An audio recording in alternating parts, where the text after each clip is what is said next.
It said everything happens for a reason, but maybe everything happens for a Reese's. Take noise-canceling headphones. Do they block hearing to heighten taste? That sound seems to show everything happens for a Reese's. This podcast is brought to you by Colgate Total. We take oral health as seriously as you take sports. That's why Colgate Total Active Prevention uses advanced technology to help prevent oral health problems like cavities and gingivitis before they start. It's clinically proven to provide 24-hour antibacterial protection with twice daily brushing after 4 weeks of use. So get a winning routine and prevent oral health problems before they start. Shop Colgate Total Active Prevention at a retailer near you.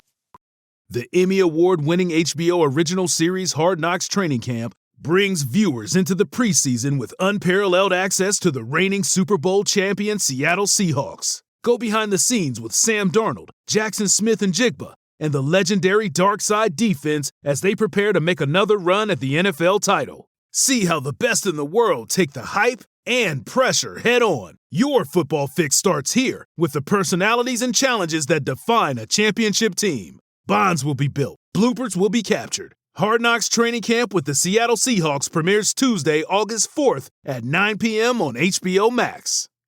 I had a beer in my hand and I had to receive the diploma. So I had to get the beer out of my hand some way. It happened to be full. Don't know how that happened. Well, it kind of stayed full, as we saw when you threw it on the ground. If there's anything anybody should have been upset with, it's the fact that you didn't finish that chug. There was just way too much spillage to consider that a successful chug. Welcome back to New Heights, presented by Wave Sports Entertainment. And new episodes come to you every single Wednesday. Subscribe on YouTube and wherever you get your podcasts, and follow the show on all social media at New Heights Show with 1S. And check out our official fan club at newheightsshow.com with 1S as well. Jason, tell the people what we got coming up, bud. We got another fantastic episode, Trav. This edition is going to present what took place at our first arena live show. So nuts. Pretty special. It was an awesome show in Cincinnati. Cincinnati showed up. The university showed up. It was a fantastic evening. So grateful, man. We're also going to get to talking about Out of the House. There's been some photos and things leaking on both of our accounts over the last couple of weeks. So we're going to talk about all that, as well as maybe eventually talk about, football. You want to talk about football now? Haven't talked about it in like 4 weeks on this show, so I guess there are still some football fans that watch. Is there anything going on right now? There's always something going on. The NFL has got this figured out. At all times of the year, there's contracts being done, there's the draft, there's OTAs. Like, the only dead period in the NFL is that like 4 to 6 month time period when everybody takes vacation in the summer. That's about it. Yep. Outside of that, there's something happening at all times. Yep. Which, thank you, because it gives us stuff to talk about on the show. All right now. We're going to get to the first segment, as always. As always. New news coming in hot. Still don't have a voice from screaming all day in the University of Cincinnati. First bit of new news is he must have heard us talking about him last week on the episode with Lil Dicky. Got a lurker. Because my brother, Cheeto Santino, Andrew Santino, is going to be joining us next week on the podcast. I'm so pumped. If you haven't seen his podcast, Whiskey Ginger, please go watch it. Absolutely hilarious. My favorite comedian out right now. One of my good friends, man. Have you guys been calling him Cheeto? Yeah, that's his name, Cheeto. Why Cheeto? He looks like a Cheeto. Because he's got red hair? Yeah. I would assume that's the connection. There might be something deeper. How about this, Jason? We'll ask him when he comes on the show. All right, now. Appreciate you joining us, Cheeto. I fucking love you, man. We'll talk about his stand-up, what projects he's been working on, and the time I spent on his podcast wearing some very, very, very short shorts that I haven't worn ever since. How short? I mean, they were definitely mid-thigh. They were almost as short as the shorts you were wearing. Well, those shorts weren't that short. Those are like regular length shorts. Yeah, good point. All right. Yeah. My nuts were hanging out. All right. We'll make sure you tune in next week for that one. I promise you won't want to miss it, baby. Next bit of new news, we're going to talk about something that isn't, I guess, new news, or it kind of still news, but we haven't talked about it yet, and that is Travis and Pat Mahomes are getting into the restaurant business together. That's right. All right, now. Their legendary connection on the field isn't iconic enough, they're now going to connect off the field as partners in the new steakhouse in Kansas City called 1587 Prime. Why is it 1587? Is that a year that's specific to the both of you guys? Nope. Just a couple of random numbers thrown together.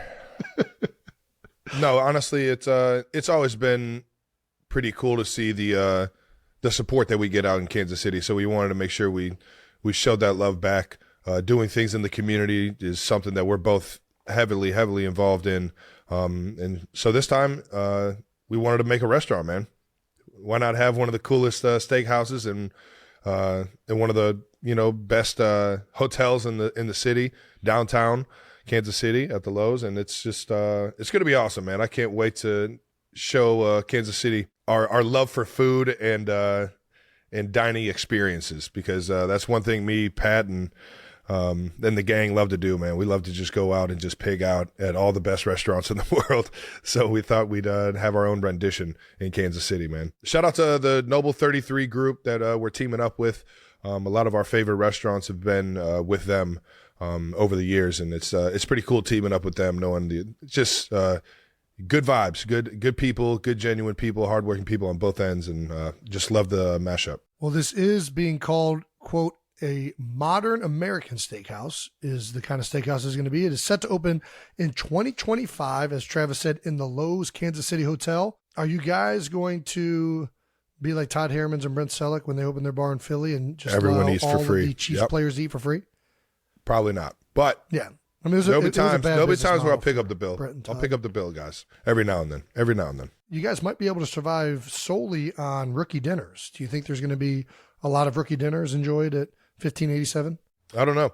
Jason, I never had a rookie dinner. They never did that with you, huh? No, not me. Fasano? Come on, Anthony Fasano didn't take you out on a rookie dinner. I think we all might have grabbed dinner, but it wasn't like, hey, we're going to dinner and we're going to pig out and we're going to get the most expensive alcohol we can and you're going to pay for it. It wasn't a situation like that. I mean, it's a pretty ridiculous tradition that the NFL does with rookies. I mean, it's absurd, especially the rookies that don't have a lot of money. I guess everybody has a lot of money, but I feel like the veterans should be imparting wisdom of saving your money and not spending it frivolously on shots of Louis the 13th or whatever the heck that whiskey is that costs like $200 a shot. So I'd rather not drink warm gasoline. I'm all right on that. I've never understood the whatever. This is for another topic, but what is going to be on the menu at 1587 Prime? I don't know. Probably have some Pat's ketchup. I don't know. Pat has his own ketchup? Well, I mean, he is a big ketchup guy, so I would assume. Is it like fancy ketchup? We know he's a big Whataburger guy. Yeah. Is there going to be fancy ketchup at there might be Prime? There might be. We're putting together menus and everything right now. It probably won't be up and running until after this upcoming season. But yeah, we're putting together all the fun stuff right now. Does Pat dip his steak in ketchup? Breakfast, lunch, and dinner. Everything. Dude, it's just what he does. It's what he's been doing. He'll get like a nice bone-in ribeye, cut it up, and dip it in ketchup. I'm pretty sure I've seen it before. Wow. He's reeled back on it a lot from what I remember, but I've definitely seen that happen before. One of those steakhouses that has like the Wagyu like steak in it? I think every place has Wagyu now. Yeah, I can't tell you exactly. I know we want to keep it kind of like centered around Kansas City and am I the only person that's not sure out on Wagyu? If you might be, yeah. I've had it a few times. A few times? I've had it quite a few times, and it is fucking delicious. I can't just have a steak like a 12-ounce Wagyu steak. I can't do that. That's what I mean. I can have it sliced up. Yeah. It's very rich in terms of its like savory, fatty flavor. Yeah. But that's why I usually get like a big old ribeye or a big steak. You put that thing on a taco, woo! You put that thing on like a burger, woo! It's too much for a whole steak. It just by itself is a lot. I feel like I can just feel my arteries clogging as this stuff is dripping down my gullet. That's funny. I'm not. Though. Dripping down my gullet. You and the gullet is hilarious, man. Right down my gullet. It's a good word. Yeah, no, I'm not sure what's on the menu. I'm not really even sure what's going to be specific to me and Pat in the restaurant, but we're definitely going to put something together. We're excited about it. Shout out to Noble 33. Shout out to Patty Mahomes, and shout out to Kansas City. We've been wanting to keep doing fun stuff for you guys in the community, and hopefully you guys can get excited for this one. There is a question from a 92%er out there on Club 92 from Mad Dog B41. Will Jason be providing the cows for Travis's new steakhouse? I can say that before Travis answers. We don't have enough cows to provide a whole steakhouse with meats, but we can provide a steak. Maybe one of the steaks is a Jason. I mean, I don't want to leap to conclusions. It's Travis, it's your steakhouse, but you want one of my cows for a steak, like a nice maybe ground beef. Oh no, let me take a gander at these cows. See what these cows look like. Fair enough. That's a no, ladies and gentlemen. And we're also been nominated for more awards. That's right. First up, we've officially been nominated for 4 Webby Awards. How about that? Podcast co-host, which I guess would be Travis and I. Podcast Best Video Series, which I don't even know what that means. Podcast Best Sports Podcast, which, again, I think that's us. Social maybe. Content Series of Sports Podcasts. Dude, Judge Jake. That's a direct shout out to our one and only Jets Jake. That's right. Can't get a yard in the NFL, but he's up for a Webby. That's right. We're proud of him for that. The lead social producer for New Heights is up for his own Webby. How about it? I don't know. Is this a votable thing? Thank you most importantly to the 92%ers for continuing to tune into the show. You guys are what makes this show fun every single week. We enjoy doing this. We have no idea what we're embarking on each and every week. No idea. But we enjoy bringing it to you. Literally the 2 most clueless guys to ever be up for an award. There's a lot of support in this room from a lot of people that you don't get to see on camera as often as Travis and I. And they're really what make this show. As you can see, I'm always looking over here, and that's because I'm directly reading everything that Brandon has written down. None of these thoughts are mine. I'm Ron Burgundy. If you wanted to help us sweep all 4 of these categories, there is still time to vote for the Webby People's Voice Award. Voting closes tomorrow, April 18th, so you know what to do, 92%ers and Swifties, of course. We'll put all the links in the episode description. Let's help Jets Jake get his social producer, Webby. I think that'd be a big one for Jets Jake. He'd be able to wear it proudly. Let's do it. It has also just been announced as we're taping this that we are finalists for Best Sports Podcast at the Shorty Awards. The other finalists are All the Smoke, Nightcap. It's a great one with shout out to Unk. The Joel Klatt Show, Big Noon Conversations, as well as the Mina Kimes Show featuring Lenny. Don't know who Lenny is, but I know who Mina Kimes is, and it's probably great. You can vote for us daily through April 30th at shortyawards.com/vote. Alrighty, it's time now to shout out our next sponsor, Buffalo Wild Wings. Hey, Trav. Yeah.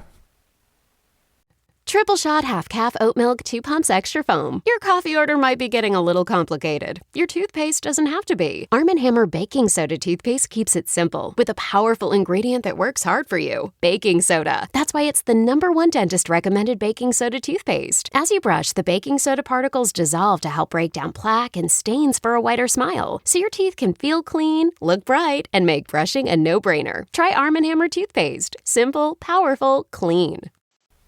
Let's get to what everybody has been talking about the last few weeks, and that's our second New Heights live show. That's right. Oh my gosh. It was in front electric. of a sold-out crowd of 13,000 at the Fifth Third Arena. So electric. We're also glad that it moved indoors. I was the one who was pushing very hardly for it to be in Nippert. For those of you that don't know, Nippert Stadium is Cincinnati's football stadium. Historic Nippert Stadium.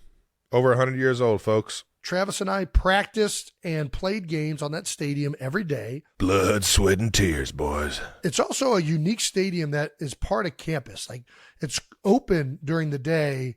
You at any time of the day, you'll see kids eating lunch down there when it's nice out. You'll see people playing ultimate frisbee. It's very much a part of the university as opposed to, I think, any other college football stadium in the country. I remember students coming to watch practice and just like go over their work. Well, that was a big problem. People could just videotape practice from opposing teams, which is why it's no longer there. One of the reasons, I'm sure, but it was completely open at all times other than outside of events and games. But we were definitely looking forward to showcasing the uniqueness that is Nippert Stadium.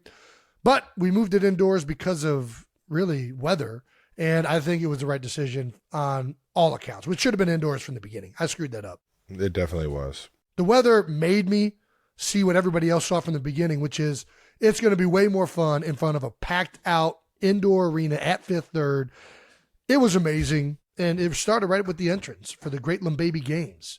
Oh my God. Brandis introduced us. There was smoke. There was fire. There was an injury risk. I mean, I don't know how you felt, but running through that smoke was not, we had no idea what was on the other side. I thought I was going to just run through somebody, just like take out 10 cheerleaders. It was literally running blind for a good like 10 to 15 feet too. It wasn't just like, oh, you're through the wall. It was like,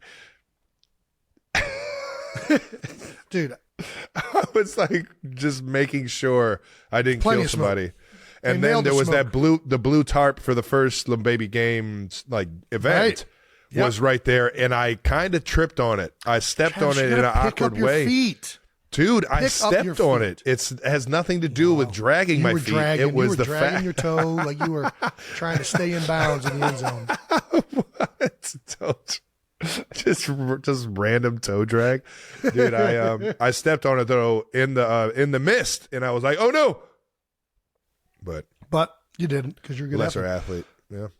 Well, the intro was electric. The fans were in it right from the get-go. And let me tell you guys, this was, I mean, the whole night was over 4 hours long. It was a long day. I didn't even realize it was that long. I just felt like we were in there enjoying the hell out of it. We started at 7 and ended after 11 o'clock. It was a long day. There was one intermission, which we needed badly. But the fans at all times were into it.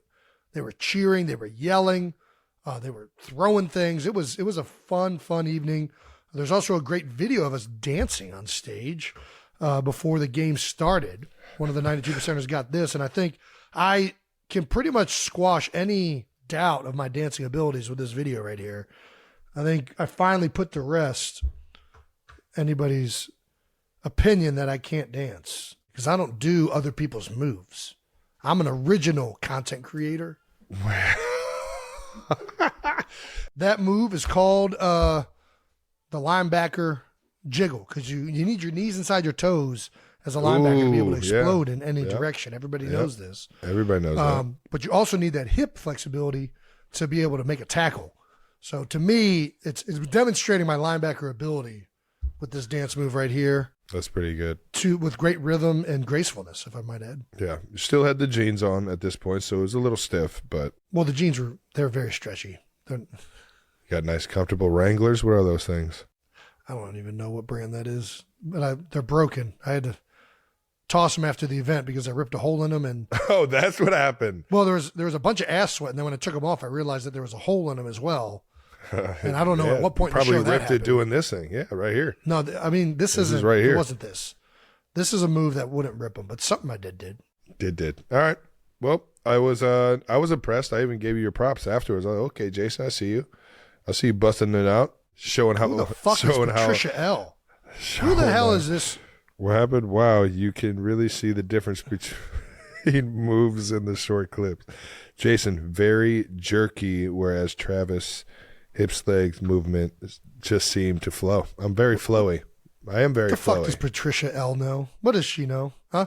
Listen, I was going for jerky. You got to be able to show explosion. Explosion happens jerky. Thank you for telling Jason that he's not smooth. I like showing off jerkiness because it shows that I have impeccable explosion. That's a good point. I'm not sure. So what is she saying? She's not saying anything bad. She's just she's saying that it's jerky. So it might not even be, I think you're just reading it in a negative way. You're right. Patricia, I take back what I said. Kaylee 1A7 said, what is Jason doing? Now that seems to be a shot. That was a shot. No, well, she just didn't know. She's asking. And then she's crying because she doesn't know. Like those aren't, some people put those as laughing tears, but she's literally crying because she wants to know what that incredible dance move that I just pulled off was. You have a unique way of reading things. And we've already been over this. That's the linebacker shuffle. All right. Bluey Ediva 289 on Twitter. doesn't even look as if they're dancing to the same music. I thought it did. I thought we were. Yeah, we're both in the same rhythm. Yeah, Jason just looks like a Sims character. All righty. After the dancing, we got into the great Lombaby Games. And it couldn't have started off any better than I could have imagined. Yeah, it was really, fucking I was unbelievable nervous. from the get-go. My man, Zach. So I guess the great Lombaby Games, as I love how you got to tell everybody that's your guy now. Like, all right, it was kind of fucked up what I did, but that's my guy. Dude, me and Zach became best friends after this. And he came in clutch in the team relay at the end with the final sprint to secure victory for Team Academic, a.k.a. Team Nerds. Oh, man. For those of you that have not been following the last few weeks and are just tuning in, the Great Lombaby Games was a competition between student athletes and non-student athletes, Team Academic and Team Athletic. It was a nod to Revenge of the Nerds and in some ways like Global Guts. Like it was a very unique game show that was created for the most part by our incredible team. Let's give it up for our incredible team at New Heights. Yeah, team. So good. It was so good. Unbelievable, the games that they thought of starting right away. So we had 8 events. The first one was helmet toss. Helmet toss, where we got we got 2 competitors dizzy as possible. Then they had to try and hurl helmets at these cardboard cutouts of Travis and I. And if you guys want to see how well that first event went, you can watch this clip right now. There's definitely a difference in the speed at which I'm spinning Zach and the speed at which you are spinning. Zach is clinging on for dear life. His head almost hit the pole multiple times. That's exactly why I wasn't spinning that fast. Jillian she's like an athlete at University of Cincinnati. If I would have spun her to the point of like hitting her head, oh my gosh. Zach made it all of 3 eats steps. It the first second, ends up in our guy Larry Shakley's lap, and then finds himself in the first row, second row. You know, and by the time he gets up and runs over, the game is done. I got to say, the one thing Zach is clearly the highlight of this video. I don't want to take away from my man Zach, but because everybody keeps focusing on Zach, people are not noticing just the deathly accuracy at which Jillian nailed these 2 cardboard cutouts with an NFL helmet. 2 shots, bang, bang, easiest thing I've ever done in my life. Even if you're not dizzy, to throw a football helmet, it's not like it's the easiest thing in the world to do with any type of accuracy. I hope that she looks back before throwing the first helmet. Like, is something happening? Because the entire crowd is going crazy over Zach. Because Zach just ate it. He took 2 steps and just fucking ate it. Yeah. It was like, that was the first event, which Team Jocks took. It was like there was a magnet that he had no control of, just fucking pulling him towards the stand. Yeah, he was definitely leaning hard to the right. Yes, that's so good, man. Oh my God. When I saw his hair flying like a cape while you were spinning him, I was like, this dude is about to be miserable when he gets up. He's holding on like for dear life. Meanwhile, I'm spinning Ms. Hayes over there, and she's just... Yeah. I mean, not a concern in the world. Well, after that event, the Jocks went up 1-0, and we went right to Jason Lost His Ring, where we had a full vat of Skyline chili. God. This is actually technically a 3-way. It's not just Skyline chili. There's spaghetti in there, cheese, and chili. We gotta do this again. It was, folks, the video does not do justice just how disgusting this was. I had to get away from Skyline that corner, chili. man. I mean, I went to Skyline had to get away twice. from that corner. I went to Skyline twice over the weekend. I love Skyline chili. This chili had been sitting out for like some time period. It smelled so bad in that part of the arena. It was disgusting. It was just the pungent odor coming from these children's pools filled with Skyline chili 3-ways was absolutely disgusting. Oh my God. Mixed into that chili, there were socks with some make-believe rings, and then there's actually only one real ring in there, which was my Super Bowl ring, but there was another kind of like replica Super Bowl ring. So there were 2 Super Bowl-esque rings that they had to try and find, one in each pool, and here's the clip for that one. Jesus, I don't want to watch it. I'll let you guys watch it. It'll be disgusting. Oh no! What is happening? Team Team Academic went right away with the shenanigans. And then Team Jocks did not disappoint. She jumped right into the other chili. And, I mean, it was a genius strategy. Just started playing defense, essentially. I thought it was great. Like, just like, hey, let's just like... strategy. We didn't differentiate that you couldn't go into the other person's pool.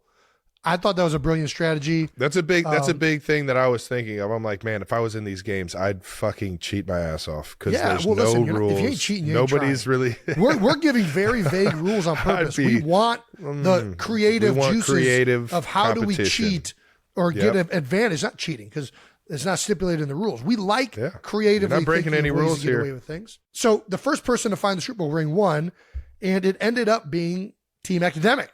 But there was an unfortunateness. As you guys know, this game existed because I continually lose my Super Bowl ring. And I don't even know if Travis still knows this. But I legitimately lost my Super Bowl ring in this event. They could not find it. This is Jets Jake and intern Brandon the next day searching through the chili to try and find the sock that had my Super Bowl ring in it. We have still yet to find it. All of this stuff has been thrown away, so I think we can safely assume that my Super Bowl ring is now in a landfill someplace in the Cincinnati tri-state area. I didn't think that would happen. What did you expect to happen? I thought that we would just go in the pool and get the ring afterwards, but they were throwing so much. You're such a fucking imbecile. And there was so much God damn it, Jason. calamity happening that at some point, the only thing I can think of is at some point the sock got kicked out of the three-way and it made its way out of the pool and that it was thrown away in some shape or form. But yes, the Super Bowl ring is officially gone. We've already put the insurance claim in, which I think the insurance company might have some things to say about whether they're going to cover that. 100% they're going to have, especially if you're going to tell the entire world how you lost it. Well, I didn't lose it. First of all, I knew exactly where it was. No, you didn't. It was in that Nobody pool. knew where it was. It's the same thing as like if I left it in my house and somebody came in my house and took it, it's the exact same scenario. Jason, you didn't put that Super Bowl ring in a sock and put it in the pool. You didn't do that. It doesn't matter where I put it. I can put it wherever I want as long as I know where it's at. And I knew where it was at. Somebody at some point messed with my Super Bowl ring, which I'm fine with. I mean, it's just a hunk of metal. I'll just have another one made, I think. They can do that, right? I don't know, Jason. Probably. I guess we're going to find out. This is so ridiculous. Greg got a metal detector, which I don't know if... Kids, if you're watching at home, do not do what Jason's doing. Don't do this. Greg, the metal detector doesn't work. He didn't know this, but there's actually metal in Skyline chili. There's traces of iron within the chili itself. So it's an impossible task to try and use a metal detector. That's so good. There's probably lead as well in there somewhere. Oh, man. So upon truly losing my Super Bowl ring, there was the next event, which was the electric trivia. This event consisted of two contestants trying to answer trivia questions while riding a mechanical bull.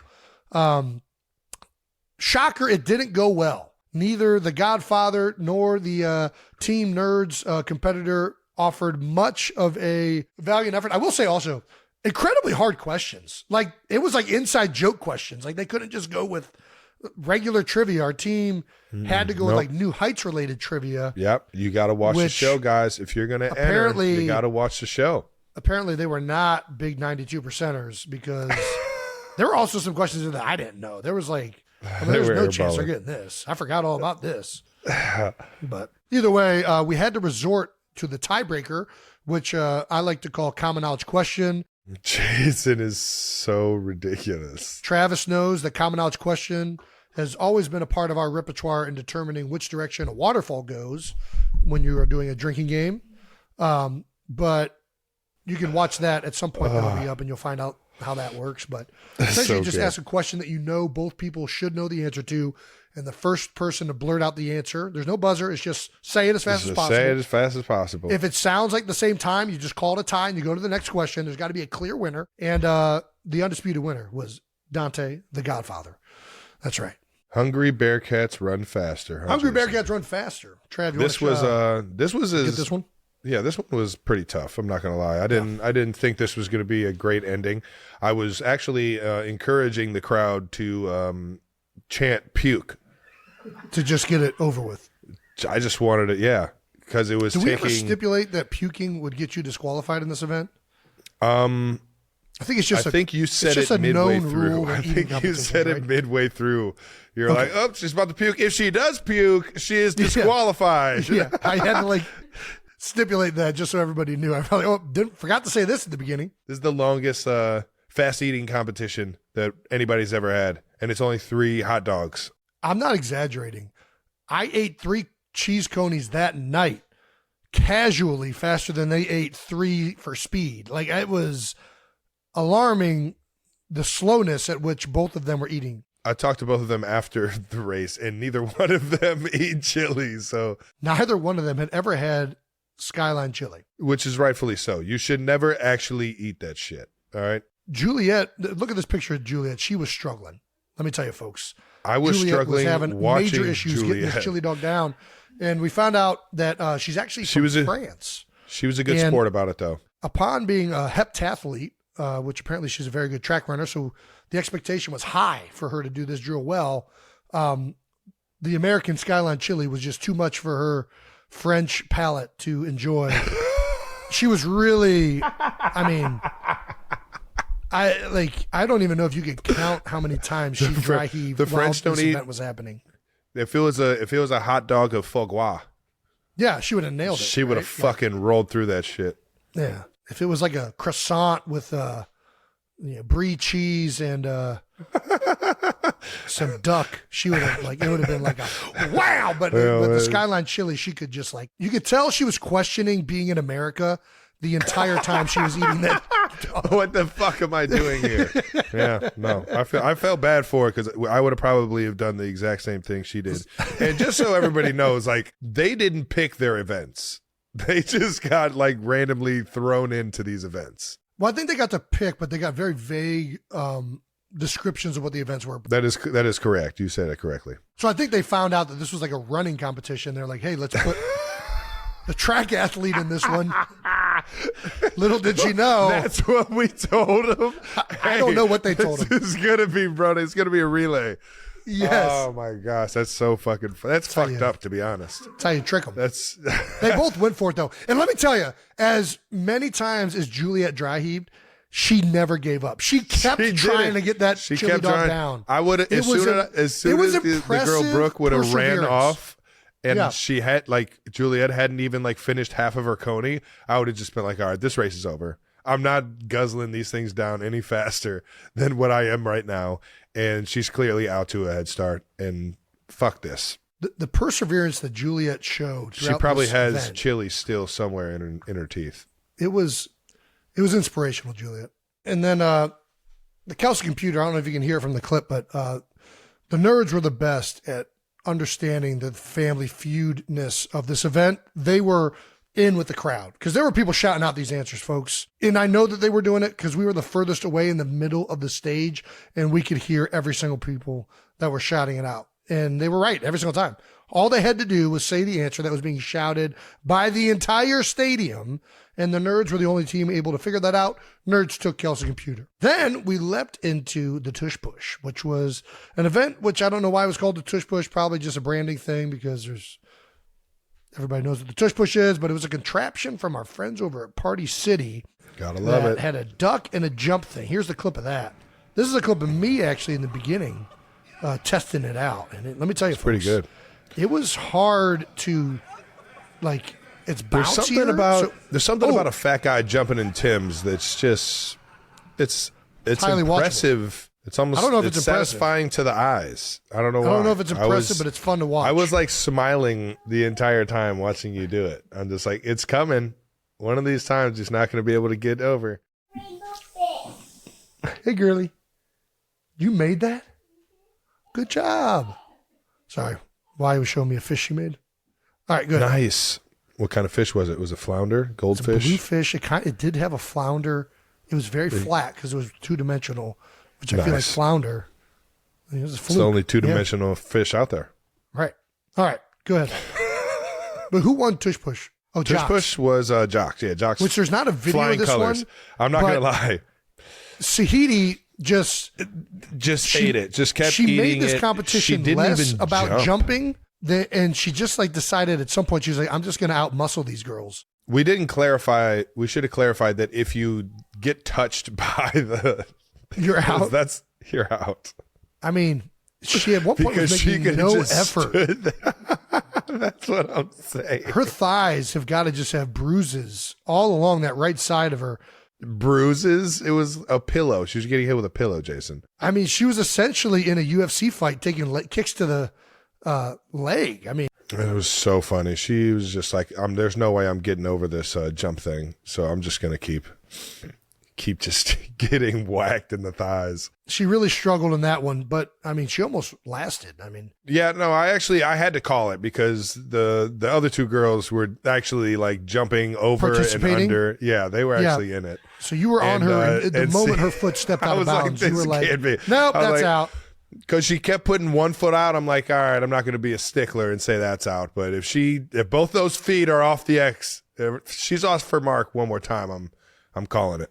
Yeah, well, because that would have just been going forever. Yeah, so the athletes won that one, and then Travis Spelling Bee, because of course I can't spell squirrel, I can't spell Schwarzenegger, I can't spell anything. Yeah, why was it called the Travis Spelling Bee? Because I'm pretty sure all of them were words that I should have been able to spell that I didn't. You can spell Gronkowski. I should be able to. I think you can get it. Gronk, Gronk. Yep. OW. Ski. OW, yep. Yeah. Nice. I fucking love Rob Gronkowski, though, man. Gronkowski, I fucking love Gronkowski. How could I get that one wrong? They got that one wrong, which I was surprised with. That's one of the easier ones to get. I fucking would have not been able to get Schwarzenegger, though, and I love him, too. I don't know that anybody's getting Schwarzenegger, including Arnold himself. Can you imagine being Arnold on a Scantron trying to fill out that freaking name? Fuck? On a Scantron? All right, it is time for my 4th grade proficiency test. For your first question, input your name, Arnold. Fuck! Arnold, I'm sorry. There's not enough Arnold, bubbles. You passed with flying colors, but you incorrectly put your name on the Scantron, and we can't accept this. There just weren't enough of a bubbles to put my name in. I don't know how I just made Arnold sound somewhat Italian. All right, anyways. We also had Bearcat basketball player and son of Edgerrin James, Jizzle James, compete in the spelling bee with a huge moment at the end when the last word to decide the spelling bee was one that you guys are going to enjoy. Check out this clip.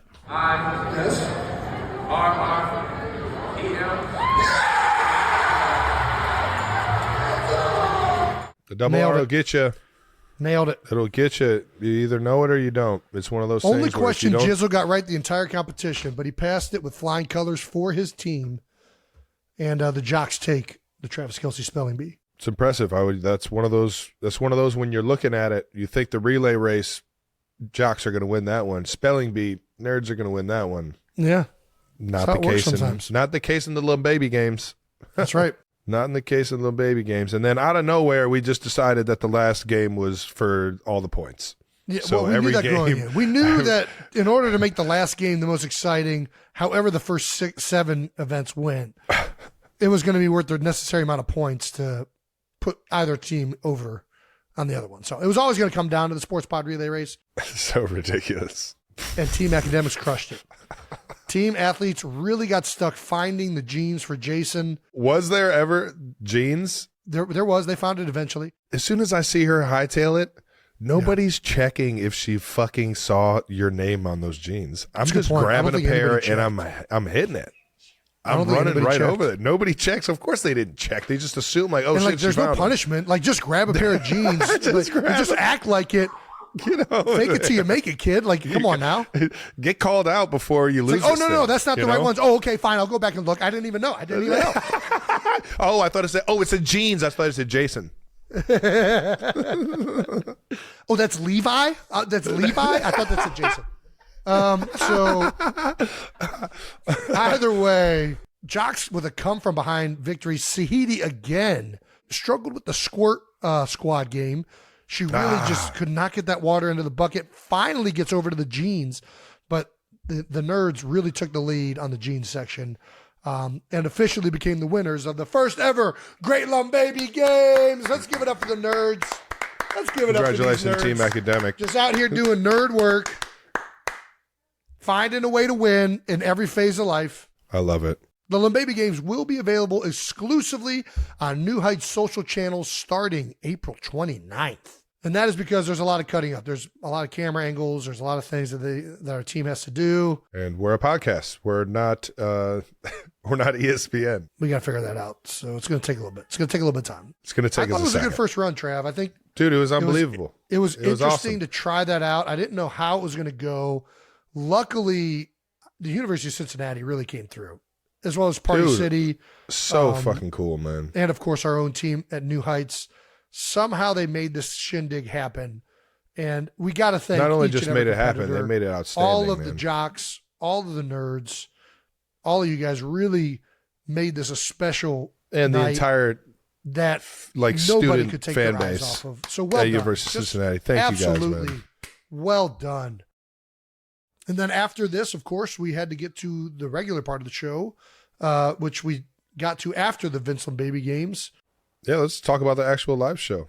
Again, we're going to be putting all these videos up on YouTube eventually. We kicked off the live show with a message from the jabroni mayor himself. That's right, Cincinnati's mayor. No longer jabroni. Percival. Don't be a jabroni, know your role, and make some noise, and let's welcome New Heights Live. It was awesome, actually. Pureville? Meeting him.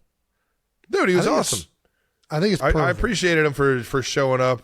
We could shake his hand and just tell him we appreciate, what he's doing for the university, what he's doing for the city of Cincinnati, because that place has changed a lot. It's doing great, since me and Jason were there, and it's really cool to see how much they've not only cleaned up the city, but how much more fun it looks like the city is. Yeah, it just looks like it's an electric city and it's thriving from the time that we were there. Not that it wasn't when we were there, but you can tell they've really put a lot of effort in getting it to where it is today. I remember not even being able to walk on Short on Vine. I mean, Cincinnati was wonderful when we were there. I remember living down by Cincinnati Taft, and there wasn't a soccer stadium over there. Exactly. And they've been doing some really even good down things by the river, down on the river. They got that thing up and running, and it's thriving down by Bank of America ballpark. I think that's what it's called. No, Great American Ballpark, not Bank of America. Yeah. Great American Ballpark. Mary Tab and the city of Cincinnati is thriving right now, and that was evident in our visit there this past week. It was a lot of fun. It was cool seeing all the changes that have happened around campus, downtown. They've gone above and beyond to really take Cincinnati to the next level, and I can't wait to see how that future continues to unfold. Yeah. And it was an awesome gesture by the mayor to introduce us. It really brought things full circle with the trash talk that ensued a couple years ago to all of a sudden, we're all in this for Cincinnati right now. It was a great moment to come back to the fact that we all care about the 513, right? And we were joined by some awesome guests, man. We had Desmond Ridder came out first, gave the Bearcats some familiar face to be able to cheer on and listen to. And I'll tell you what, man, it did. Des, every time I hang out with him, man, it's just more and more I'm impressed by who he is and how he carries himself. Couldn't be happier for how his career ended at the University of Cincinnati. Obviously losing in the college football playoffs, but he carried this program to places that we hadn't been before. New heights. All right now. He really did, man. He really did. He took the program to new heights with Fickle, and sure enough, he gave a lot of us alumni, a lot of the ex-players, something prideful to watch and talk about. So absolutely. And then to just see him do his thing in the NFL and be able to, stand on being a solid quarterback, being a great guy, being family oriented and just doing things the right way, man. I'm happy as hell for him. And sure, I mean, it was just an awesome interview. Absolutely. Great person, great Bearcat. Can't wait to see what he does this year in Arizona. A little bit fresh start, which sometimes is the best thing you need. Yeah. What Des did at Cincinnati speaks for itself. He's the most successful quarterback in the history of Bearcat football, as much as Zach Claris will probably be upset that we're announcing that. Our former teammate, who we love, Antony Pike. You just can't dispute what Ridder was able to accomplish. And don't get me wrong, in this time Zach frame. Appreciates Des. He gives Des all the love. We just love Zach Claris. We do. Where's but that I also clear, love Dez, especially after interviewing him on the show. You could just tell what an unbelievable teammate, leader, and just overall how important it is to him. And, a little bit upset that he didn't have a great Uncle Woody story. He was so straight-laced that he didn't have something that was ridiculous, but I think that's what you want in your star quarterback. Yeah, either that or he just knows what he's doing and he ain't letting the cat out of the bag. That's your point. Then we had former Chief turned Cincinnati Bengal Orlando Brown, one of my favorite teammates of all time, man. That's right. Talking about his dad's water boy moment to get him how to. Sometimes you just got to tap in. You just gotta go somewhere that nobody else knows how to get there, man. And it's so cool hearing some of the stories that Orlando shared, not only with his time in Baltimore, Kansas City, but obviously now that he's a Bengal in front of that crowd. It was pretty cool to see. Yeah, and lastly, I think the crowd was crazy all evening, but there was one moment when it got easily the loudest that it could possibly get in that building. And that's so. the moment Joe Burrow came out of that tunnel. I mean, Joey B everybody did not lost it, disappoint man. One bit. No, he was, such a good dude, man. Such a good great dude, such a competitor. He shared great stories. He's obviously a known big alien guy. Oh, that's where we share, baby. We big on aliens. We don't want to spoil too much of our conversation with Joe, but he was more than open about a lot of things that have taken place throughout his career, and kind of what's happening currently, and also with who is the spicier white boy, Travis or Joe. It was Joe awesome. Shiesty. It was awesome to see him. Incredibly nice of him to agree to come on the show, as was Orlando Brown and Des Ridder. All of these conversations were a joy for us, and can't thank you guys enough for coming on, man. Forever grateful, man. Appreciate you guys. Lastly, we ended the night in a truly epic fashion since neither of us got a chance to walk during a graduation ceremony. We both have already got our degrees. I got mine maybe a few years after Jason did, but we had our degrees going into it. So all of you that are thinking this was a graduation ceremony because we just finished our degrees and it was a very serious thing. We appreciate Cincinnati's president and athletic director for doing this, but it was kind of just a fun way to close out the night. Hopefully you guys can understand that me chugging the beer was because I had a beer in my hand and I had to receive the diploma. So I had to get the beer out of my hand some way. Might as well just finish it. It happened to be full. Don't know how that happened. Well, it kind of stayed full, as we saw when you threw it on the ground, and there was still beer pouring out of it. Pouring out of it? That was more like foam. No. It was foam because I couldn't get the airflow. There's not that much foam in the can, Travis. I couldn't. Yeah, there is when you can't get the airflow and it's just dumping out. If there's anything anybody should have been upset with, it's the fact that you didn't finish that chug.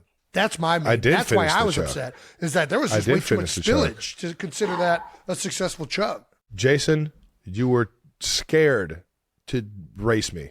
I was not scared. I was willing. You're terrifying. You were terrified. All right, we'll get to this. You don't want the misery that's coming. Yeah, sorry for everybody that got upset about this. It just wasn't that kind of event. It wasn't that serious. There were two women wrestling in a vat of chili before this. That's the athletic director posing with me. And I've never been to a commencement because I skipped mine, but I'm pretty sure the athletic director isn't the person that hands you your diploma. He is but now. I loved receiving this diploma from John Cunningham. I'd prefer it from nobody else. It was an absolutely fun night, littered with all sorts of shenanigans. And, in the words of the great Charles Barkley, I don't think Travis or I should be anybody's role model. I think that's probably fair to say. We love Chuck. We do love the kids, and we love Chuck. I think if you would have finished your beer, I think people would have been way less upset with you. I think that was the main thing that got people upset. It was a tall boy. I had already had a few. I was showing that there was beer in the can by doing the water. Yeah, you go away from the mouth to show that it's actually going. It's making its entrance. Yes, and I'm not just faking it.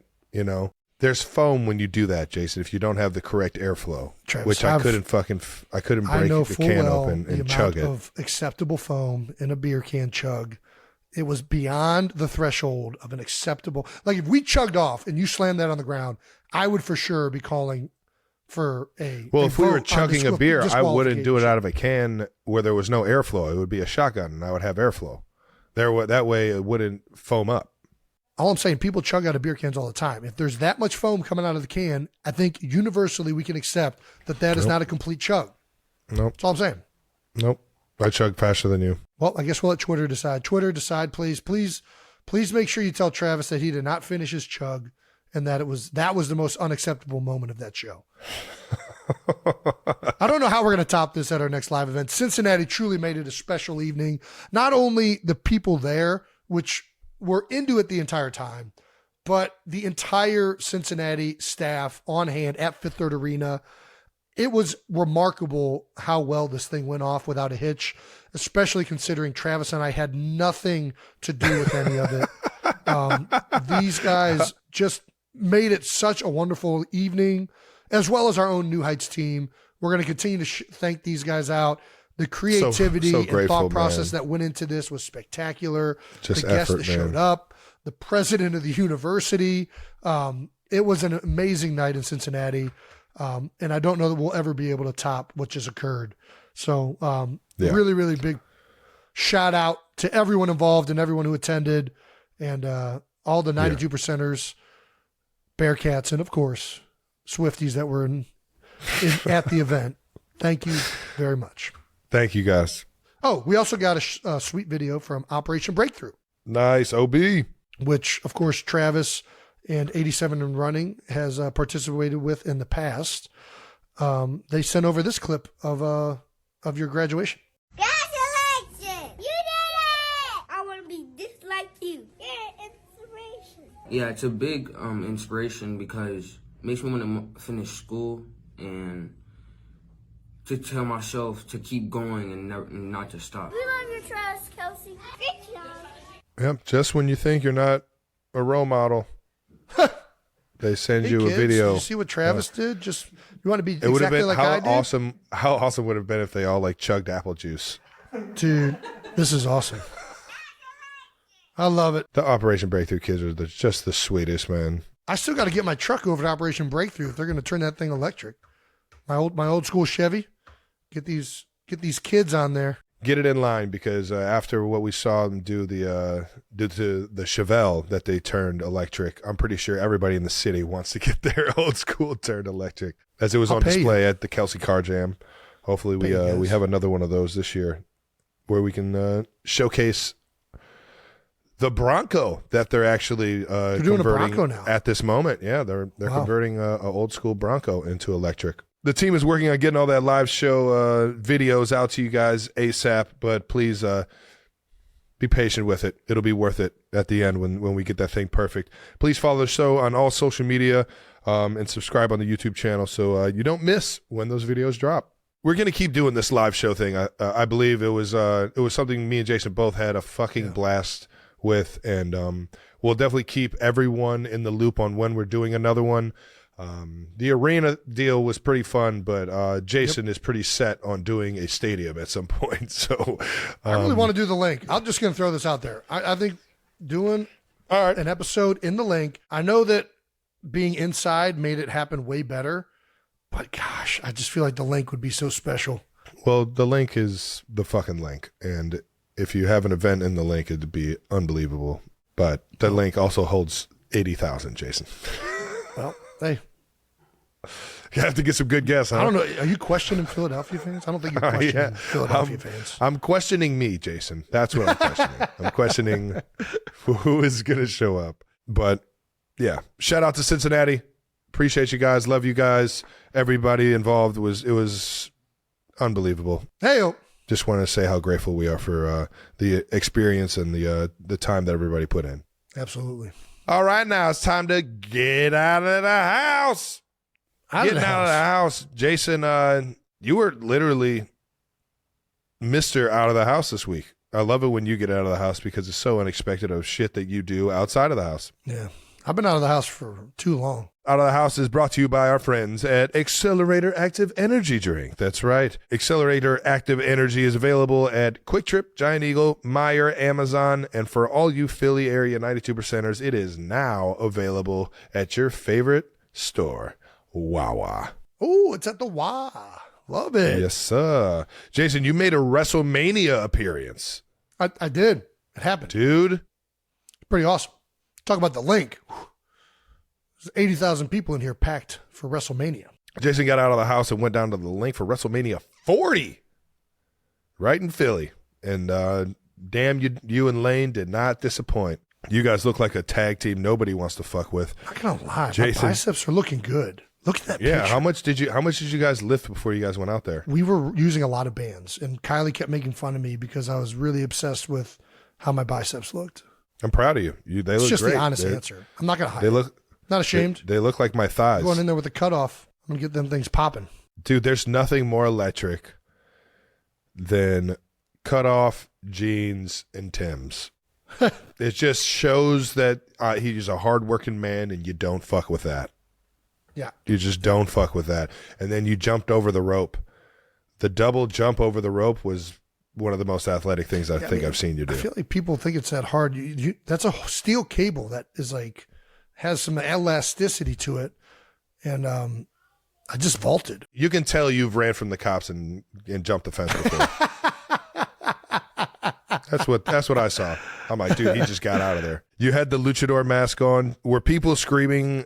It was you when you walked. When you got. Everyone knew it was me and Lane Everyone Johnson. knew immediately. Nice. Well, who was close to us? There were people from. I've seen some social clips of people further away that were like, "Who's that?" That couldn't tell, but anybody that was up close and personal knew right away. It was Lane and I. Knew it was Lane Johnson and Jay Mysterio. See what I did there? Yeah, that's good. See what I did there? Dude, Rey Mysterio was one of our fucking favorites. He was like he was one of the guys that he was an acrobat. He was just aerial at all times, just doing flips and just cool ass shit. What was that Nintendo 64 game with Ray? It was like WCW versus NWO. Oh yeah. Yeah. Oh yeah. You want to talk Ray about was the one that like it was the most fun to play with him because he could do all the different acrobats and finishing moves. All the cool shit. It was awesome. God damn, that just took me back to all those fucking sleepovers when we were 10 years old. It's a great game. Very solid game. When did you find out what you were exactly going to do at WrestleMania? We knew that we were going to be involved with these masks, but we didn't really find out the full extent until pretty much like 2 hours right before the show. There's like a little backstage area that you're kind of like figuring things out. Nice. So they're like, it's like a New Heights production. You just find out like 5 minutes before you go out there what's going on. Pretty much, yeah. And the whole time I thought we were kind of like behind the 8 ball here, but it looks like we're pretty spot on with the best productions in the world. We knew we were on Ray's team, which they didn't have to tell us that. So from there, it was just, Operation Get It Done. Yeah. Also, I thought Rey Mysterio was going to be way smaller. You and Rey Mysterio are the exact same size. We are the same size. You can tell just by that photo alone. Don't look at the next one. Oh, yeah. I didn't see the biceps not looking as good in that one. So at one point, I think Lane wanted to take his shirt off. He's like, "Hey, you want to take your shirt off?" So then I ripped mine off like the Hulkster.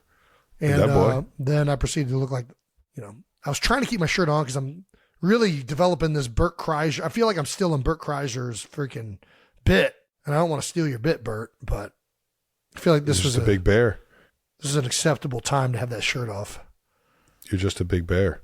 That shit's hilarious. I can say that it was fun as hell watching you up there, knowing that we used to fuck around as WWF and WWE fucking jabronis as kids, man. It was cool to see you up there having some fun. Oh, dude. You also got to meet The Rock backstage, dude. How electric was that? Well, I've met him before, actually. He came to the Eagles facilities, training before one of the WWE events earlier in my career. He probably doesn't remember that, but I remember it because I think everybody remembers when you meet The Rock for the first time. All right now. But it was awesome to see him again, obviously under different pretenses this time. And I'm just happy he's back involved with WWE in a very meaningful way. Like He's been such a explosive personality for the wrestling world. And obviously he's gone on to, I don't want to say bigger and better things, but I mean, to become the superstar he is outside of the wrestling world. I think selfishly, everybody in the wrestling community is happy to see The Rock back. Even if he's talking shit to Jalen, pissed off all of Philadelphia. Yeah, he's the villain right now. I know. They call him the heel. In wrestling, the villain is called the heel. Found that one out this week. There you go. Awesome seeing The Rock. I don't know if there's a more iconic individual in America nice right now than The Rock. Oh, if there's one more thing I want to say about WrestleMania, and I mentioned this there, I think they should figure out a way to get the commentators in the live performance, because the live performance is incredible. You're hearing the pounding of the ring. It really echoes and it makes you feel like you're a part of it. There's really an element that I think you get from McAfee or whoever's doing the commentating when like, from the top rope, oh my gosh, how is he ever going to do it, ladies and gentlemen? Like that adds this excitement to it that I really think it would have taken it to the next level. But yeah, I hear you on that. Yeah, it's probably not great audio quality. But I'm sure there's a reason they don't do it. I guarantee you they've thought about this. Yes. Yeah, you're probably right. Okay. Well, other out of the house news, we have Travis at Coachella. That's right. After the live show, Travis didn't stop being out of the house. He took a plane over to California and went to Coachella Music Festival. Not your first time there, Travis. You and I have both been numerous times. Yeah. It's a fun weekend of festivities. Man, I love live music, man. I absolutely love live music. Hard to I don't beat. get enough of it in my life. I really enjoy any event. Like I just like going to events, going places where people are, seeing talents, that all these talented people in the world. Like I just like to experience that type of shit. Like I love experiencing new cultures. That's the one thing that I really enjoy about Coachella is that it's not just one genre of music. I agree. It's everything. It's everything. I mean, that's where I first saw Chromeo. Dude, the Shout Funk out to Lords. Chromeo. Man, I fucking love the Funk Lords. They really do have every genre you could think of at Coachella. I mean, not a lot of country every single acts. one. That's not like a couple years ago, Danny Elsman, like composer, he had like a symphony playing in the desert. It was unbelievable. They got everything there. Yeah, it's always they got like everything. Creative, good artists, like great artists. Yeah, I always appreciated it, man, and it was fun. It was fun getting out there and seeing a few new bands that I really wasn't like that familiar with, and just became an absolute lover of their music because of how they perform and how they captivated the crowd and got everybody into it. The Bleachers, my guy Jack Antonoff, absolutely ripped it. And I had so much fun seeing him go nuts with the guitar and all his boys. He had two sax players, 2 drummers, 2 guitars, and they just ripped it. And it was so much fun. Everybody kind of had their own time on the keyboard. It was that was fun as hell to watch. One of my favorite bands out right now, Jungle.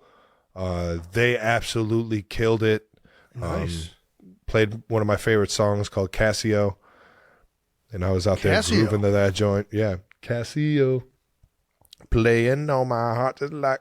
Gosh, who else did I say? Oh my! How could I forget my guy Dom Dollar? Tom Dollar, one of my favorite DJs out here, man. Dom Dollar, yeah. He absolutely kills it every single time. And sure enough, it was his own set at Coachella. He did 2 sets. He's also in a combined DJ group with John Summit, and they did one the day before, so I didn't get to see that one because I was still working. But Saturday was such a fun day, man.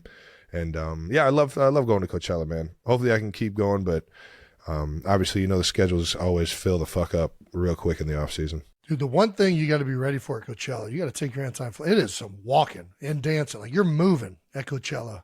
There's like 7 different stages. Yeah. I guess we know who you went with. We saw the pictures. All right. We know who you went with. She was supporting the New Heights. Difference, big New Heights supporter. Yeah. Sold out of the green hat real quick. It's a good color green.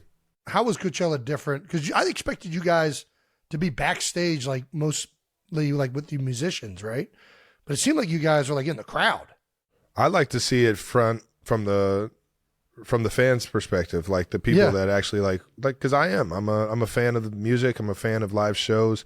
I want to see it from the front of the stage. Yeah, we probably could have finessed it that way, but I think it's just that much more of an experience if you're in the pit, man. If you're in the madness with all the fans.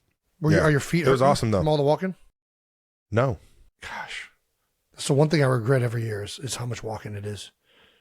It's amazing every year, but it's a lot of walking. It's really not. Oh, you're out of your mind. Dude, we were walking. You're walking like the from stage to stages stage. You're walking to the bathroom, which is like a. Well, if you know walk, the then you're walking terrain, back, Jason, you know how to get to each stage quickly and efficiently. It's a lot. And then, especially like then we you got to know afterwards, where we're like walking to whatever house we're staying at. I got a cheat code. I know where to stay. Where it's just like a quick like block walk once you're out of No. festival. I thought I had that too. I know exactly where those houses are, and it's still a walk. No, you don't. No, you don't. Yeah. You're insane. Yeah, you don't it's know a lot of walking. Listen, Coachella's great. Just get ready to walk. Not a sandals of it. No, it is not. And if you wore sandals, that's what you fucking get, Jason. I think we restocked the green hat though. So everybody head over to homage.com/new heights to get the green hat. Those are going to be gone pretty quickly now that we just informed everyone. I know I'm going to buy a few. I fucking love that green hat. That's a really good shade of green. Coachella is always fun. Shout out to all the performers. Shout out to Accelerator Active Energy for bringing this segment to you out of the house. All right now. All right, let's get to some no dumb questions. That's right. It's time for one of our favorite segments. We do it almost every week because we love dumb people with no dumb questions. No dumb questions is brought to you by Tommy John Underwear. Tommy John makes the most comfortable underwear on the planet. No adjustment needed. From user Liz off H-Town. Liz of Houston. There we go. There you go. If you could choose any two sports to combine together a la basketball, which two sports would you choose and why? It's pretty good.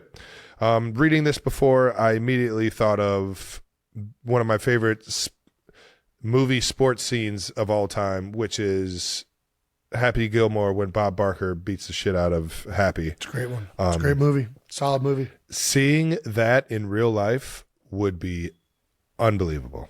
So I'm going to say boxing and golf. I feel like we kind of did so. I would combine.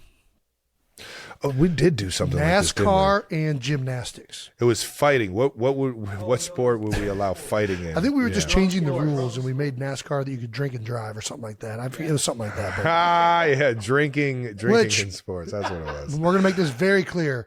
No, do not do that. Unless NASCAR does it, you guys do not do it. No, don't do it. Even in NASCAR, let's avoid that. We don't want to. We want to be good role models. No, it's a big pillow nowadays. Everybody's in that car like it's NASCAR and gymnastics. NASCAR and gymnastics. This has just become Evel Knievel or some shit. They got to do like the floor mat while like a NASCAR. You got to jump over the car while it's moving full speed. This just sounds like Nitro Circus. You got to do, and you got to land it. You got to stick the landing. The car does like a bunch of flips and sticks it. They'd have this actually with monster trucks. It sounds like monster trucks. I'm not gonna lie, but with regular cars, and it's probably some of the things that these monster trucks are doing when they fly in the air. Monster trucks are cooler. Are unbelievable. Yeah, you're right. It already exists. It's called monster trucks. All right. I saw a clip of somebody playing hockey and football.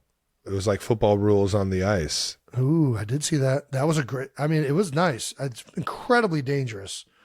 I mean, didn't a hockey player just have his neck slit? Can you imagine trying to tackle somebody and drag somebody down with skates attached to their feet? I don't think they had skates on. I think it was just football on ice. Oh, they were just running equipment. Oh, good point. Well, either way, terrible idea because I don't know if people know this, but ice is harder than concrete. Hard as sucks getting hit down on ice. Yeah. How about swimming and sharpshooting? What would be the weapon? It'd just be like a bow, like a crossbow. You got to tread water while you're shooting sporting clays or something like that, like archery. Okay. What's a good thing to combine with swimming? Have you seen the torpedoes, the little torpedo like soccer game that they play underwater? No, that sounds exciting though. Remember the little the rubber torpedoes they used to throw underwater, and you would see it like a submarine, just like you could pass it underneath water to your friend. Don't, but it sounds great. I'm not gonna lie. All right, we used to play this all the time. Oh, you're talking about just like the little ones that you would throw under there. they turned that into an actual game where you could fucking tackle people and hold them underwater. It sounds like my kind of game. It is. It is your kind of game. What about, this is a good one. Lacrosse and polo. Because it doesn't make sense that those guys on horseback are hitting that ball all the way on the ground. Just play lacrosse on horseback. Ooh. I think that'd be a legit game. That would be legit. Did you know you have to have like 4 horses per person? Per person? Why do you have to have 4 per person? I don't know. I just heard that. So I thought I'd throw it out there and see if you want to call bullshit on it. I'm calling bullshit on it. I don't really know why you would need that. 4 per person? Yeah, I don't get endurance, maybe? I don't know. Oh, maybe that's it. They got to sub the horse in and up. Yeah. That's my kind of sport. Let's let the horse get tired. I'll just sit on top and have all the fun. That's a good point. I kind of like that. I kind of want to play it just once. Lacrosse, horseback riding? Yeah, me and horses just don't. Dude, do you remember Whirly Ball? Whirly Ball, yes. It was bumper carts. It was bumper carts and lacrosse. That was a great game. Great game. This is what I'm talking about. It's in Columbus, Ohio, for those of you that are around the Columbus area. Whirly Ball. I mean, make sure you guys go check it out. They invented that? I mean, I know it's in that area, but it's dude. I've been trying to find it everywhere else, and I can't find it anywhere. Dude, what are we doing? Let's open up some Whirly Ball spots. Dude, they're so fucking fun. I went there not too long ago. I went there like 4 or 5 years ago. Do you think 1587 Prime could have a back side of the building that has a Whirly Ball court? No, this is not that kind of establishment, Jason. This is not that kind of establishment. No, it's not. Okay, it should be. How about skydiving? Is skydiving a sport? We can make it. Skydiving and slam dunk contests. That'd be a pretty incredible. I don't know how, are the hoops in the air or where are they? I mean, it's to be determined. Depends on how many points you want. You can go all the way to the ground, but it's a lot harder to get it in there. You got hoops at different levels. What about skydiving and track? Like who can get to who can get to land first? Now you're thinking. Who can get to land first? Who's going to pull their parachute? Yeah, you're basically playing chicken. I mean, you're essentially skydiving chicken. That's what you're describing. I think it's a fantastic idea. It'd be very fun to bet on. It's a fantastic idea. You remember the Great Outdoor Games when they would climb the pole and then descend as fast as possible? And I'm like, what are we doing here, guys? Yeah. This is electric is what it is. More on the line. way more speed. Travis Pastrana would be dead. No, you can't kill that guay. There's no way he's backing down. He'd figure it out, though. He'd figure it out. It'd be some. He'd figure it out. That's what I'm saying. Freaking die. Travis Pastrana doesn't die. All right. Yeah, knock on wood. Shout out to all the cool Travises out there that made my name cool. The only person in the world with more lives than a cat. Travis Pastrana. And that does it for No Dumb Questions, brought to you by Tommy John Underwear. Time to round up some NFL news. That's right. Let's talk about football, since this is still a football/sports podcast. I suppose. Starting with some Eagles updates. Devontae Smith and Jordan Mailata, two of our favorites here on the show, man, got paid big time. It was announced on Monday that the Eagles wide receiver Devontae Smith agreed to 3 years, $75 million. An extension that was well worth it. Smith's deal includes 51 guaranteed. God damn. Is Smitty an underrated part of this offense? Do you think he doesn't get enough credit? I mean, he's definitely not underrated by anybody on the team. I think, listen, he's playing next to the best receiver in the NFL, in A.J. Brown. So it's easy to see that maybe he gets less credit than is probably deserved because of the greatness that A.J. Brown has displayed. But I can tell you, anybody in the Eagles, I mean, the route running ability of Devontae Smith is insane to watch in person. Like, he's just, you talk about like my dance moves versus your dance moves. This is the smoothest motherfucker I know. Like, he's a smooth cat. It is insane. Smooth player right the there. way he moves and gets out of breaks and the level at which he entered the NFL and how good he is. He's silky. Oh my gosh, silky smooth on and off the field. You see some of the things he's wearing. He is got some fast. He's smooth no matter what. He talks smooth. He's also he's one of those guys that in his head, he is one of the most mentally tough, killers that I've played with in the best possible way Like, I mean, in only complimentary fashion. Like, this is a guy you want to play football with. He embodies the mindset. Don't let his skinny stature fool you. This guy has every bit of a football player's mindset. I cannot say enough good things about Devontae Smith as a player, as a person, as a personality. Outstanding young man who just got 3 years and $75 million. So shout out to my man Schmitty. That's a whole lot of money. And it's a whole lot of bread. And former guest on the show, Jordan Mailata, is also getting paid this offseason. Jordan and the Eagles agreed to a 3-year, $66 million contract extension, which includes $48 million guaranteed and $20 million in the signing bonus. He just got $20 million richer by putting his John Hancock on a paper. That's pretty good. How about that? That'll get you a whole lot of real estate over there in Australia. Hell yeah. You can go over there and get all that delicious candy, that good old rich chocolate. You can order at least 15 million blooming onions at Outback with that. Like, it is. Ooh, that's a lot. Ooh, baby. It's the only onion I'll eat. Fried. Yeah. I mean, it's probably not buying you that much. I think they overcharge for the blooming onion, but whatever. It's damn good, though, man. It's damn good. Yeah. It includes $48 million guaranteed and a $20 million signing bonus per Adam Schefter. Yeah, man. It's Howie season. This is what Howie does better than I think. I mean, I'm biased, but anybody else at finagling the situation of the cap, what players are, first of all, due in real life, but then also what is going to be their cap hit. The Eagles are so good at moving that around and avoiding the salary cap from really ever being an issue. I can't think of one time in my tenure with the Eagles that there has been this issue with, the cap is too high or too low, or the Eagles don't have room to sign somebody that they want to. I feel like at all times they know how to move things around to get accomplished what they want to accomplish. And I mean, you see it from other teams. They just don't move with that type of fluidity. They get hamstrung with either guys who are really high on the books or, players that are unhappy with their pay. It feels like the Eagles, I mean, we saw that last year with Hassan, right? Hassan Reddick is now gone. He wanted more money last year.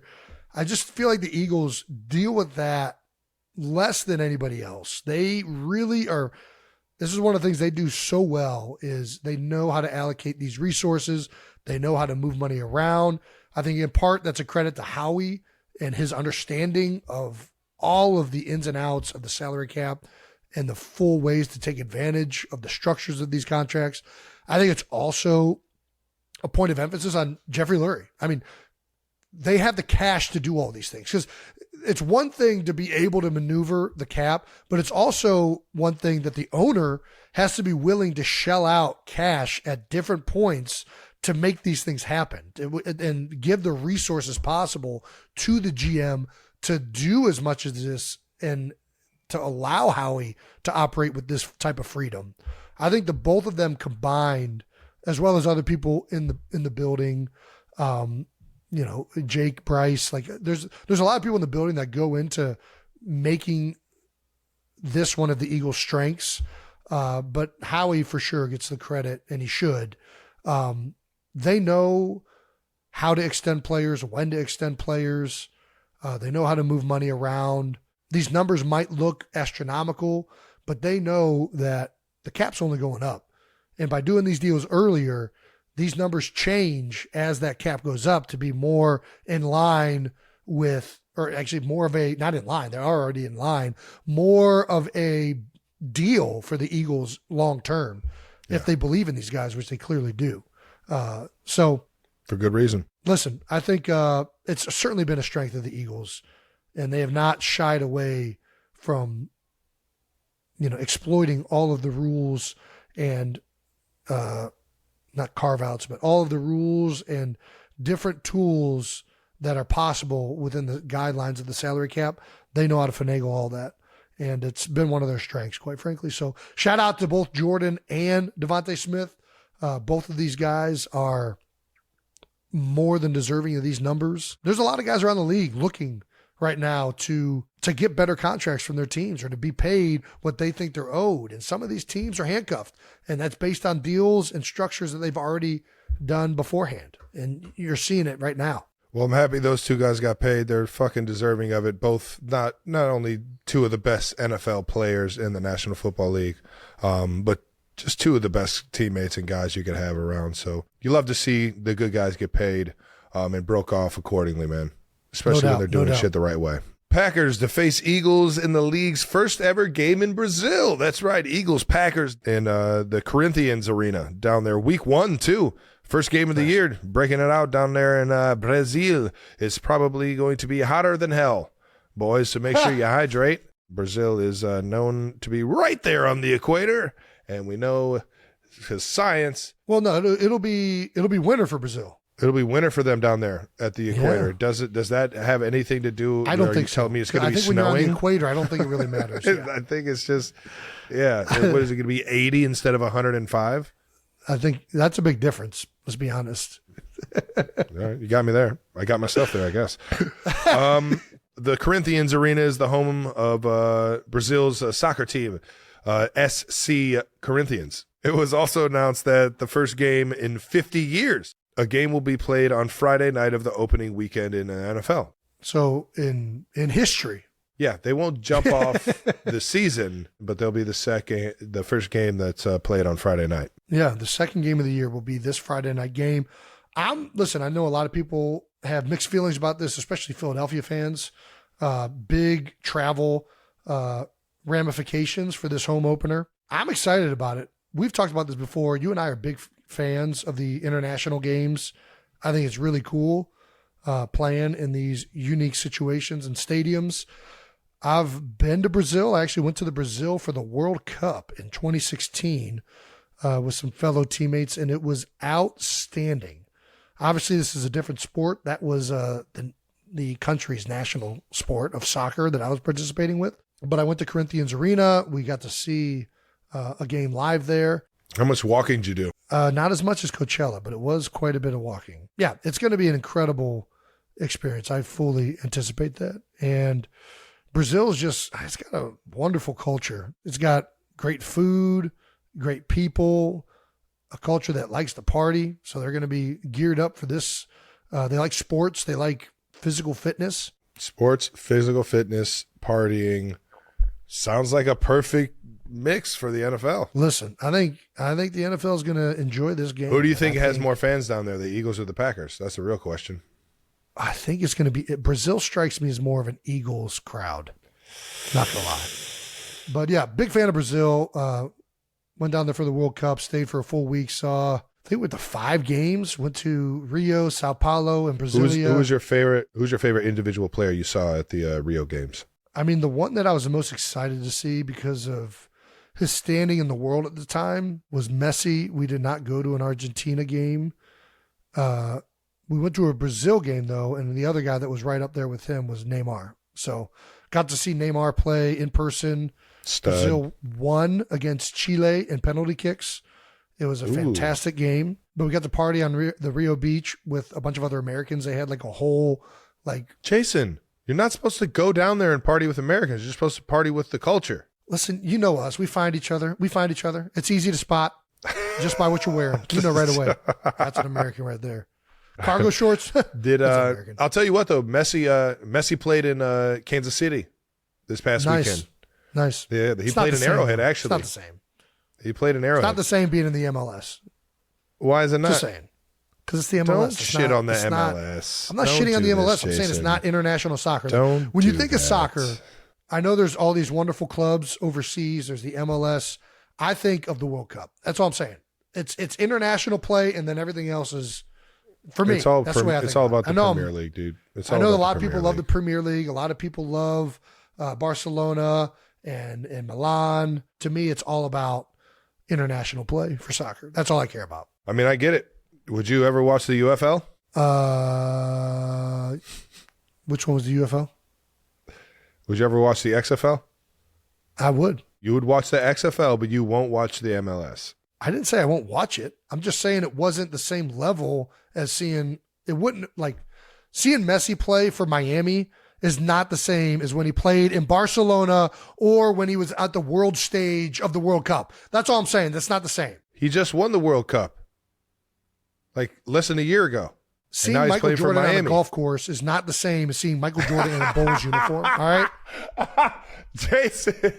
Just being honest, it's not. You're seeing one person it's the same sport. On the biggest stage possible. What do you mean? You're seeing one person on the biggest stage possible with the biggest team in the history. Like this is the best soccer player ever at the World Cup. That's different than seeing Lionel Messi tearing it up in Kansas City. Just saying. Dude, this is the same. It's Lionel Messi. It's not the same. It's not the same. Dude, it was the same when Ibrahimovic went fucking crazy in LA. It's great. It's electric. He made the MLS fun to watch last year. I'm not saying it's not good for MLS. I'm not saying it's not great.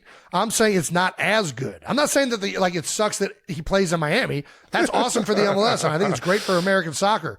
I just think it's nowhere near when he scores a goal for Argentina and the entire country is erupting in cheers because it means more to Argentina than any other sport on the planet. That's all I'm saying. All right. Well, that's fair. I didn't think you were saying it like that at first, but I get it now. All right. Well, shout out to Messi. Shout out to Rio. And big shout out to the NFL.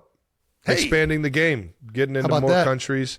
Hopefully Brazil brings the juice, baby. I want to see how their crowd reacts to a little American football, man. Dude, one of the things that was the coolest thing in Brazil, first of all, every time their national team plays, they consider it a national holiday. So the entire country shuts down. Then, whenever you weren't, so some of the games are happening in Brazil at other places while you're just out and about. And they're so into soccer that the entire country really would erupt to the point that you could hear a cheer happening from everybody, like everybody's in the house city of Rio. That's cool. De Janeiro. You could hear really that erupt the moment Brazil scored while you're just walking down the street. That's so fucking dope. Yeah, it was dope. It was so dope. cool. As well as you're walking outside the stadium at all times. Yep, Brazil just scored. There was also saw Christ the Redeemer. Nice. Pretty cool. That was pretty cool. Probably the coolest Christ person? statue. I think it takes the Christ cake of statues. Yeah, it's the biggest one. We also got a couple updates on the Chiefs roster front. Defensive end Mike Dana has just re-signed with the Kansas City Chiefs. Dana recorded career-high best in sacks and tackles for loss last season. I think it's a big signing for you guys. Very unheralded player. I think nationally. He's just tough as nails, just comes to work every single day with his fucking lunch pail, man. He's got a little, I'm trying to figure out how to describe this to fans, but so when you have like a third down package out there, you typically have players that are certain roles. Mike Dana fills that role of he can run a game with anybody. He can drop out into coverage. He can win one-on-one matchups at a surprising rate over a guard because he's got a level of athleticism that's unique when you're rushing over a guard. I think that he is a big part of allowing Coach Spags to be creative in these blitz packages. You'll see him do a lot of different things with Mike Dana. He's a guy that I was always assessing where he was at because you would try and, because it was 51, right? 51. He's like that chess piece that a lot of it stems off of. You correct. Know what I mean? So you try and get tells. Call it some defenses call him the adjuster. So if he's over here, it's okay, I'm pretty confident either they're running a game over here, there's either something's a blitz happening coming over here. Or it could just be straight up. Spags is smart enough that he knows how to hide that. But that's the type of headache that a guy like that causes teams because you consider him a 3 technique, but he's really like a D-end outside linebacker playing 3 technique because he's a little bit bigger and he can win that matchup on the guard as well as run games, as well as drop off into coverage. These are guys that, in my opinion, don't really get the credit they deserve, but they're big pieces within the defensive structure. So I actually think this is a really good signing and happy to see these back in Kansas City. Shout out to Mike for being back in KC. Yeah, Mike. And something we didn't get a chance to talk about on the show over the past couple weeks, the Chiefs have also signed former European Rugby League star Luis Reese Zamet. Reese Zamet, I have no idea if I'm pronouncing this right. Yep, I don't even know. I have no idea either. I've talked to him though, and he's pumped. Is he French? No, he's Welsh. He's from Wales. Look at this debonair dude, man. He's just got the big white teeth. He's an attractive guy. Jaw, I'm not gonna lie. His favorite movies, the Titanic. He loves music from Beyonce and Adele. The guy is just as suave as it gets. When I think of Welsh, I think British people call them posh. I think of like these rich, upper class, just beautiful white people. And he is like just the running stereotype of what I would think of with a Welsh person. I don't know if that's an accurate like stereotype that I have in my head, but that's certainly what I think of. And he's helping continue that trend in my mind. Well, there you go. I'm excited to see what this guy does. I don't know about you. I'm pumped too. And he said he's ready for the lateral when we were texting. Oh, nice. So, nice. Well, listen, he played rugby, so he's going to be ready for that thing. Came in as the same program as Jordan Mailata, the International Player Pathway Program. So it won't cost you guys a roster spot unless you makes 53. I think he even went to IMG too. I'm pretty sure he went to IMG. Well, it's very similar. One of the good things about this pathway is that it allows teams to take chances on guys without having to incur a roster spot. So the only way Luis will count against the Chiefs is if he makes the 53. I think that's how that works. Yeah, exactly. Outside of that, they're basically he gets like 2 or 3 years to get him. Yeah, they're basically guaranteeing him a shot at potentially playing in the NFL, which I hope. I really hope this is a smashing success. The more international players that you see get the chance means the more international. The game's growing. Yeah.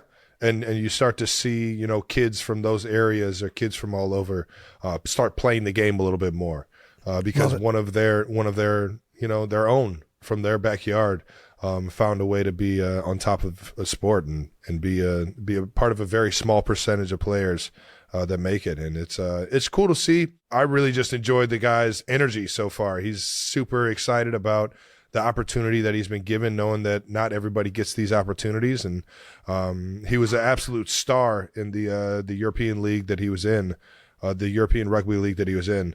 So for him to make the jump and try and go from Wales to Kansas City, man, it's a pretty ballsy move and pretty cool move to be making, man. Lewis has wasted no time. He just got done working out with Pat and some of the guys down in Texas this past weekend. Travis, you said he talked to you. When did you get the chance to talk to him? And have you heard Pat say whether he's good or not? No, I haven't talked to Pat about him yet. Lewis he's down there working hard, man. And it's going to be a humbling experience. Yeah. It's going to be a humbling experience at first. It's not easy to just make that jump. They're two completely different games, but he is an athlete, and that's what the Chiefs saw. He's a smart kid. He's a smart player. So he's going to be able to, pick up the offense eventually, but it's going to be a tough few months for him here while he's getting acclimated to the NFL, where we've been doing this since we were kids. And we've been playing this game. So we're just going to have just those little instincts that we've built over the years that he has to start to catch up with. So biggest advice I gave him was just try not to let it overwhelm you as much as it can. And just know that everybody believes that you have the potential to be able to play. So just absorb as much as you can, learn as much as you can in the short time that you'll have before the season. Listen, I'm excited. I know there's going to be a learning curve. I hope this guy takes the world by fucking storm. Me too, man. It will be electric. And I mean, seeing it, with man. A smile like that, this guy is... If he works out, he's going to be the most marketable player of all time. Look at that face. Yeah, we got to love a debonair young man. Alrighty, and that wraps up another episode of New Heights, everyone. That's right. Yes, it does. Man, it's good to be back. I love the guests. Sometimes I just love bullshitting with Trav. Alrighty, make sure you subscribe on YouTube to the New Heights channel so you know when all the new episodes are coming out. We'll be back with a new episode next week with special guest, Mr. Cheeto Andrew Santino. Listen and subscribe wherever you get your podcasts. Once again, New Heights is presented by Wave Sports and Entertainment and brought to you by Buffalo. Follow the show on all social media at New Heights Show with 1S. Thank you to our production and crew for everything, not only this past weekend in Cincinnati, but for always making us look good on here. Thank you, 92%ers. Until next time, Peace.